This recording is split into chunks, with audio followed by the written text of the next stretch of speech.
Gagawin ko ngayon mga katornilyo, trailer.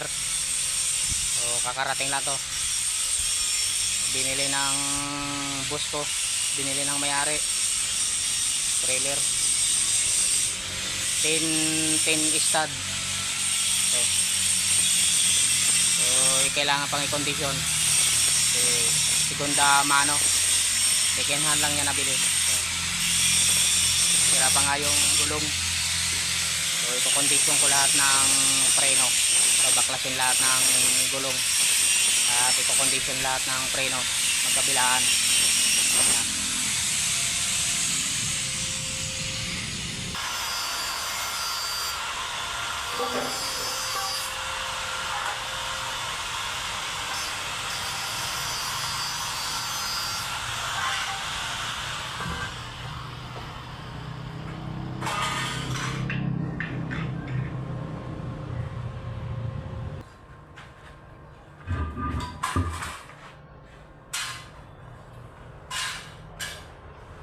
Tanggalin ko.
Lock.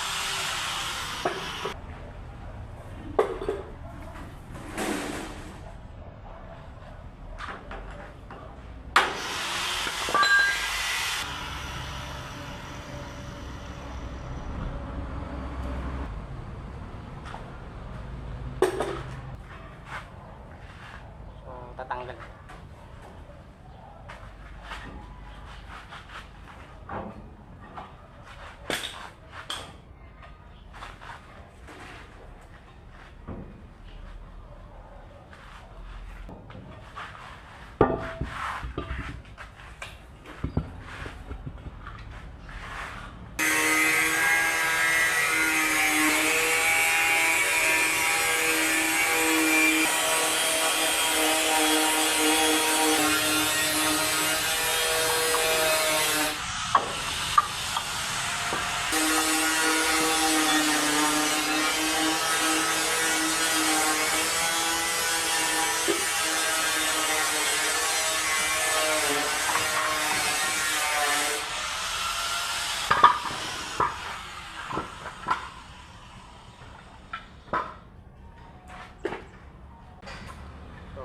Makapal pa naman yung lining, makapal pa.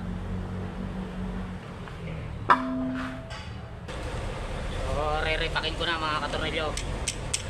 So ipapakita ko lang sa inyo, ipapakita ko lang ng ang isang gulong kung paano mag-repack, pero lahat to re-repakin, lahat ng gulong. So hindi ko na ipapakita lahat. So isang ano lang, isang gulong lang ang ipakita ko. So saan pati yung loob ng brake drum. Ano to, trailer.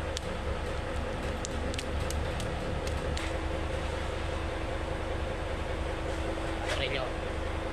Pati yung loob ng brake drum lalagyan ng grasa.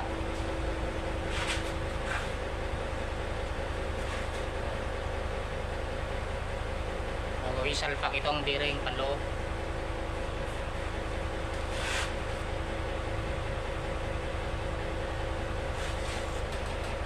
Ito, isasalpak panloob.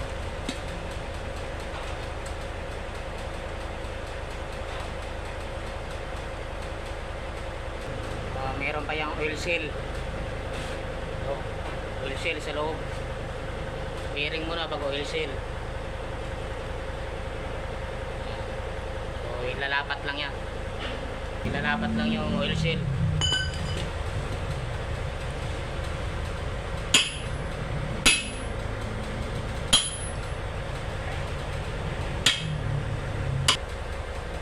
So yun na yan.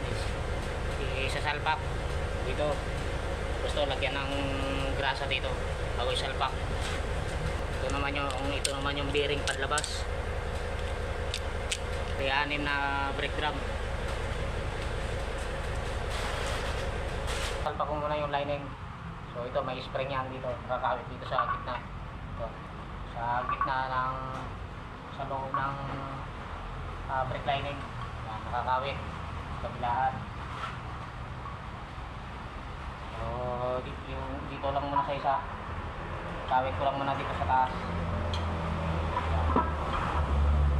Kanyang forma niya, no? May spring dito yan sa gitna, nakatuog. Mamaya ako na ikabit yung isa. Ito yan, may bula-bula yan. Dito nakalagay. Nakapatong dito.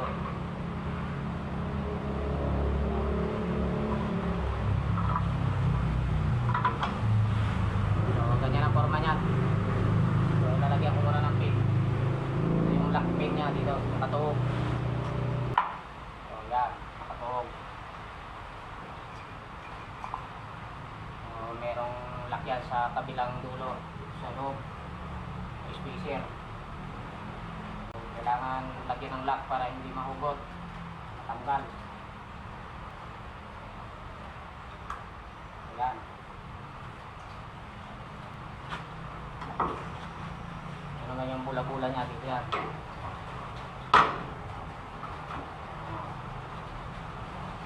Itong bula-bula kailangan nakasakto dito sa butas dito sa pinaka-kanal niya.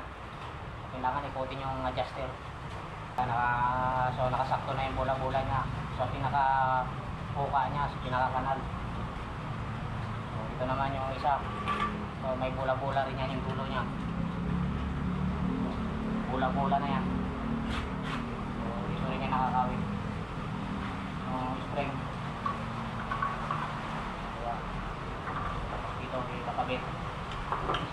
Sasakto rin sa kanal niya. Kaya nakasakto siya, nakaupo.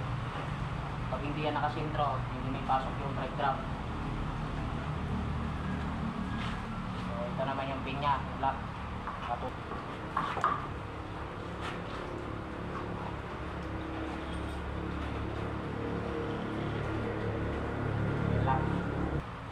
Ganyan lang yan yung pag-repack ng bearing, pagsalpak ng lining. So repacking to lahat, linis. So ganyan yan mga katorinyo, lahat to linisin. So pinakita ko lang sa iyo yung isang brake drum, isang set kung paano gawin. So isasalpak na yan.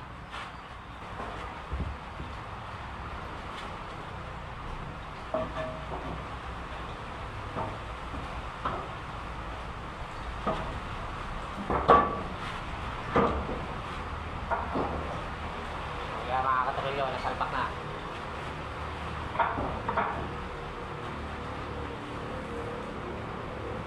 So ito yung bearing yan panlabas. Yan, bago ang grasa, direpack to lahat yung bearing.